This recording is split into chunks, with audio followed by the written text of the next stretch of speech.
Here to discuss where the stock market goes next is Barry Bannister, Managing Director and Chief Equity Strategist at Stifel. Barry, thanks so much for joining us. Thank you for having me. So safe to say volatility has been the name of the game so far in January, but what's the big picture for stock market right now, Barry? Well, it's been a tremendous run, a couple years of double-digit gains. We're not seeing the makings of a third straight year, or actually maybe pushing fourth now, on double-digit gains. We're thinking the price-earnings ratios are stretched.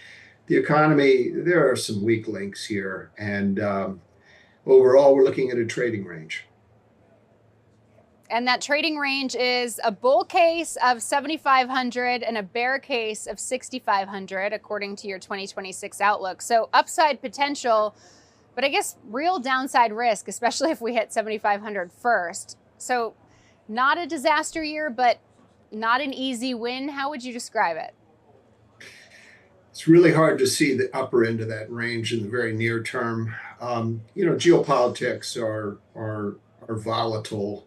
There's an assumption out there of what they call the taco trade. Trump always chickens out, but I do think that the Greenland push is going to be very serious to the very end. And Iran, there are just too many military assets in the region for me not to believe that a shoving aside of the regime is not possible. So when you add these things together, I think the market's being very complacent about some of the risks.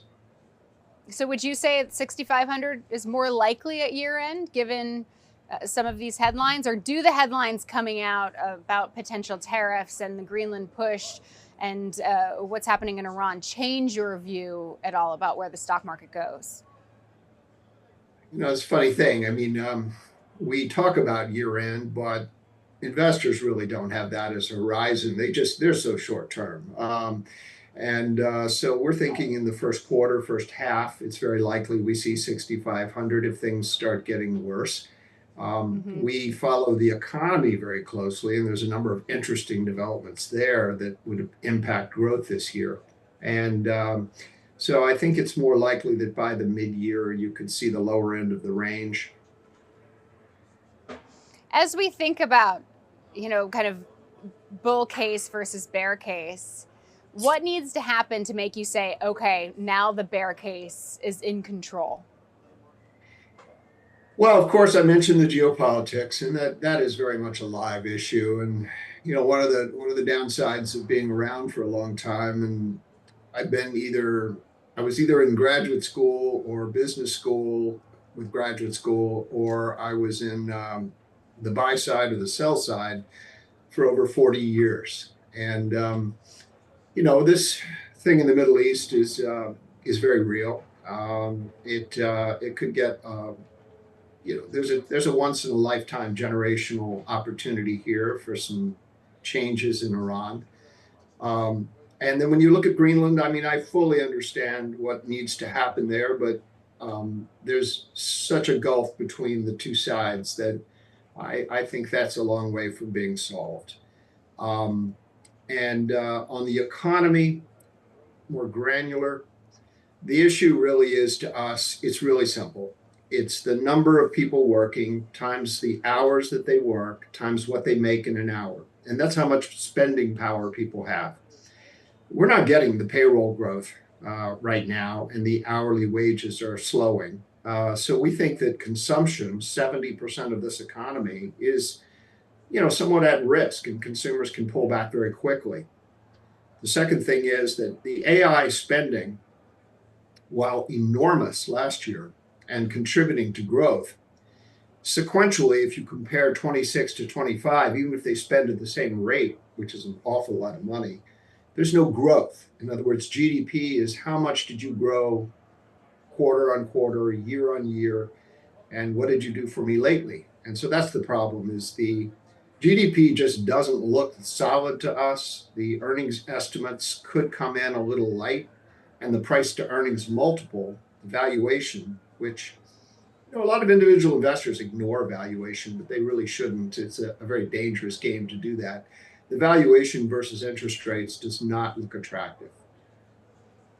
Are the markets underestimating how fragile the average household really is right now? Because even with some of the losses that we're seeing today, for example, the S&P 500 is still only a couple percent away from all-time highs. Yeah, I mean, it's called the K-shaped economy, right? So you have a K-shape. You've got up for GDP and no growth at all in employment. So it's creating a wide gulf between haves and have-nots, and that results in populism and massive electoral change. I mean, anyone who studies history knows how much things can change. So the K-shaped economy was a nice cliche for the last year, but it's an unsustainable situation. And if if things don't pick up for the bottom 65% of people on the that are working and paying more for things, then affordability will be a absolute wipeout in the next two elections for the incumbents. So this could lead to huge changes in the tax code, corporate taxes, how much companies earn, and how much individuals get to keep of their investments. So I just think people are being way too complacent. It's actually tedious. At what point, though, does the K-shaped economy stop being a buzzword and actually start showing up in earnings? Will it be this earnings season? Well, the only companies that really have been earning substantially above their cost of capital are the big technology companies. So, software, semiconductors, computer hardware like Apple, some of the internet and media companies. These monopolies are able to extract enormous margins on their core businesses, their core business things like advertising. And as a consequence, they're branching out into AI, but it's proving to be much more capital tied up in that business, data centers or on or off balance sheet. They're still on the hook for those payments. So I don't care if Meta, for example, keeps their data center on or off the books, they're still going to owe the lease payments, and it is debt. So we're going to have to impute that debt into their valuation. So when I look at this, it's a mess. AI sounds promising. It is enormously capital intensive for now. Technology changes could change that and leave a lot of assets stranded. And I've been around long enough to remember the fiber optic and internet build out 25 years ago. I was already an analyst for 15 years by that time. Um, we were all a little surprised at how technology changed very quickly and caused a number of companies that had built out, like fiber optic, to go bankrupt. Mm-hmm. Yeah, Barry, you're pointing out a lot of reasons for the market to be volatile, a lot of potential headwinds. So I guess the question is, if I'm a long-term investor watching this, what's the Mm-hmm. play right now? What do I do?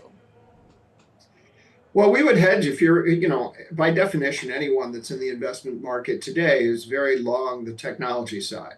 The top 10 stocks, of which 8 or 9 are technology companies, the top 10 stocks in the Standard & Poor's 500 are about 40% of the index, which is a very high number. You have to go back over 50 years to the late 60s, early 70s, the Nifty 50 era, to find that kind of concentration in the stock market.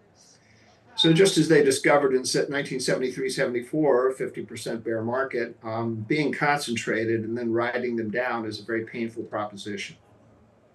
So the only way to approach your core technology positioning is to own some defensives like Mm-hmm. food stocks, beverage, tobacco, some of the waste stocks, which are really down and out right now. That is the defensive hedge to the offensive position. We've been playing an offensive game, just like in football, but we really need to beef up the defensive side if we're not going to get wiped on the scoreboard. Okay, so you still want the tech exposure. You just need to level set it with something else, something more Yeah, defensive. So is that a barbell approach, if you will? yeah, it's a barbell.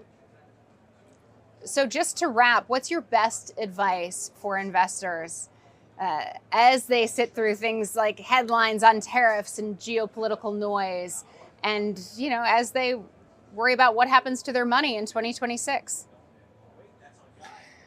Well, 2026 could be a pivotal year. We will see. But, I would urge investors to read financial history. We have been here four times in our 2-century history of the United States of the dawn of populism.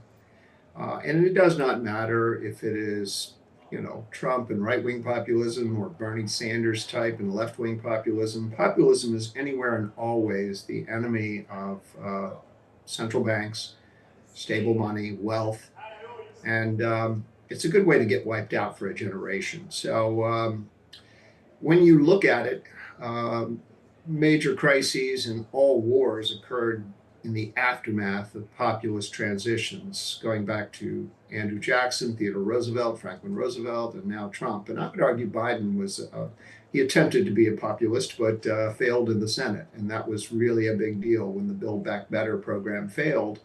That ended that pursuit. And now we have another approach. And if that works or not, we will see. But populism is causing a lot of sweat at the Federal Reserve under the collar, and it should. And populism is going to lead to massive legislation changes in the coming years. We will see which way it goes. And so I think the one thing that I would urge investors to do is to study financial history. You can do that through, just go on Amazon or anywhere and type the word financial history, and there's 150 titles you can just pull from and read about it. Okay. All right. We'll leave it there. Have to study up. Barry Bannister, really appreciate your insights. Thanks so much. Thank you. It's good to see you.